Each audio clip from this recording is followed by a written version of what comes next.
তো সবাইকে অনেক অনেক স্বাগত আপনাদের সবার প্রিয় সীমা ঘোষ ব্লগে। তো আজকে হলো বৃহস্পতিবার আর মিঠি অলরেডি স্কুলে চলে গেছে। আর আজকে দারুণ ব্যাপার যে আজকে হচ্ছে বৃষ্টি, আর এখন বাজে বেলা 12:30। তো আজ কয়েকদিন ধরে বৃষ্টি হয়নি, গুমোট একটা ব্যবসা গরম ছিল আর সকাল থেকে তো অস্থির কাণ্ড ছিল। তো যাক, বৃষ্টিটা একদম ঘোর কালো গুটগুটে অন্ধকার করে বৃষ্টিটা হওয়াতে ঠান্ডা হলো, ওয়েদারটা অনেক অনেক শান্তি পাওয়া যাচ্ছে। তো এতদিন পর বৃষ্টি গুমোট গরমটা যাওয়াতে এখন মনে হচ্ছে সেই ময়ূর যেমন মেঘ ডাকলে পেখম তুলে নাচে, সেরকম নাচ করতে ইচ্ছা করছে। পিচ্ছিরি একটা গরম ছিল, যে গরমটায় গড়গড়িয়ে শুধু ঘাম হচ্ছিল।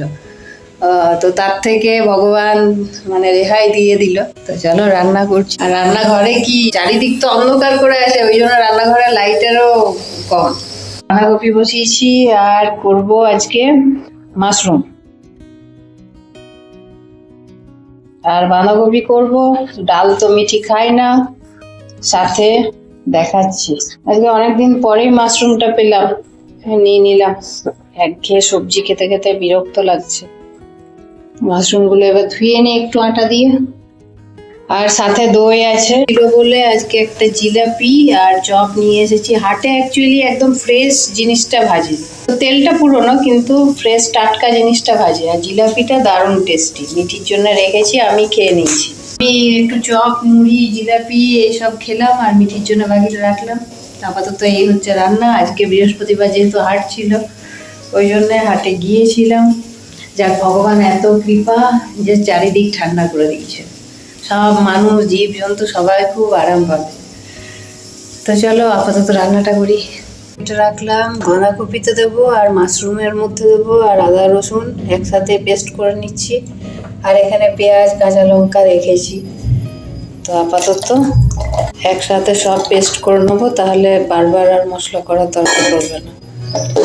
কারণ আজকে বৃহস্পতিবার, হাটবারে খুব দেরি হয়ে যায়।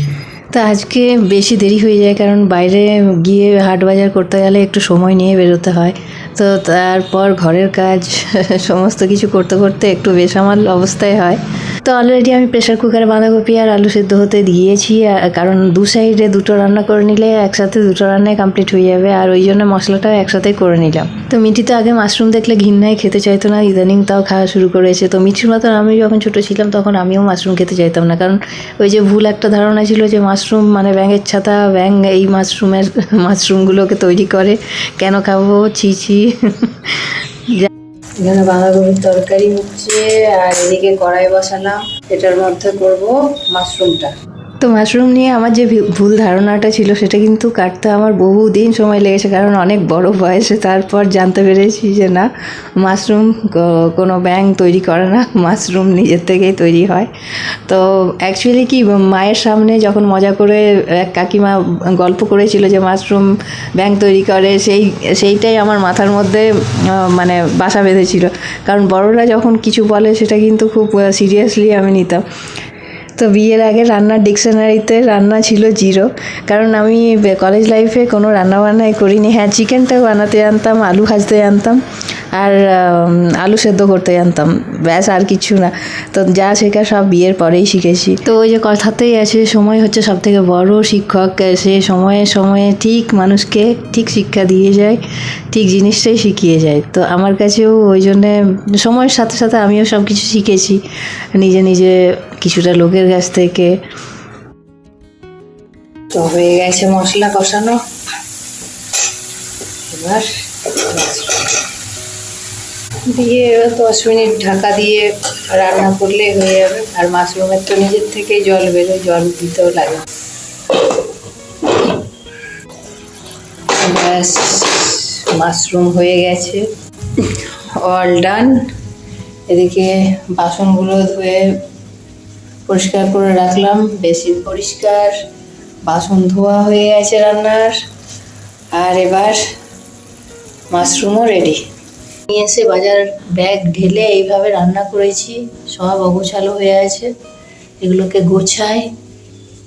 এই সবজিপত্র নিয়ে এসেছিলাম, এই সাথে সজনের ডাঁটা, এখানে কলা আম নিয়েছি। তো এই হলো আজকের হাট বাজার।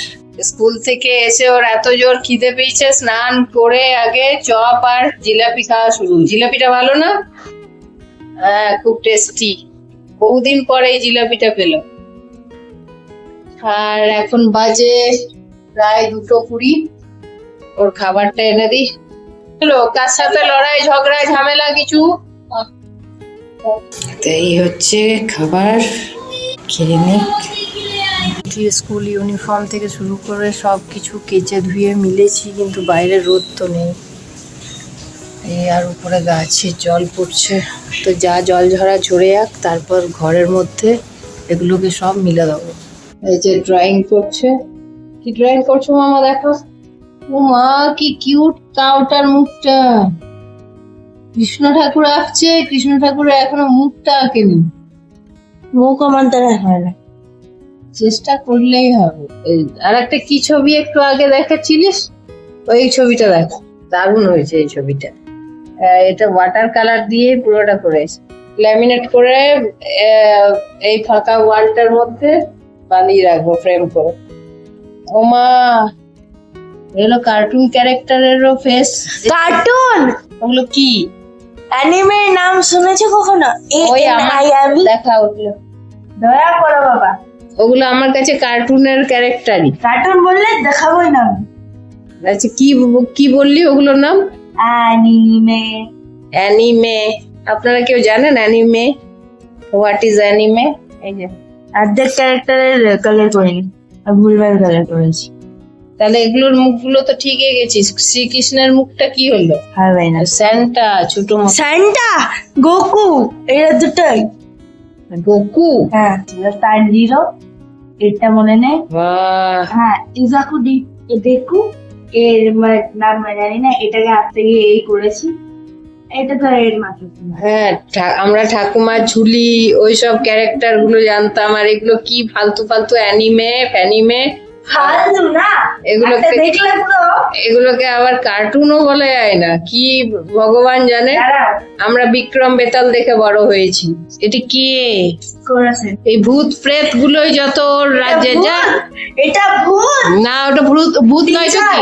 হ্যাঁ, এটা টিচার। হ্যাঁ, আমাদের ইন্ডিয়ান টিচার গুলো যথেষ্ট ভালো। ইন্ডিয়ান টিচার গুলো থেকে 1000 গুণ ভালো পড়ায়।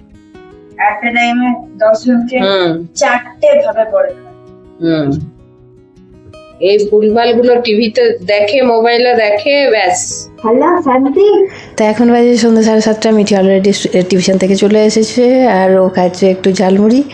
তো আজকের ব্লগ আর বেশি বড় করলাম না, ভালো লাগলে অবশ্যই লাইক শেয়ার আর সাবস্ক্রাইব করবেন। আবার দেখাবেন নেক্সট ব্লগে। টাটা।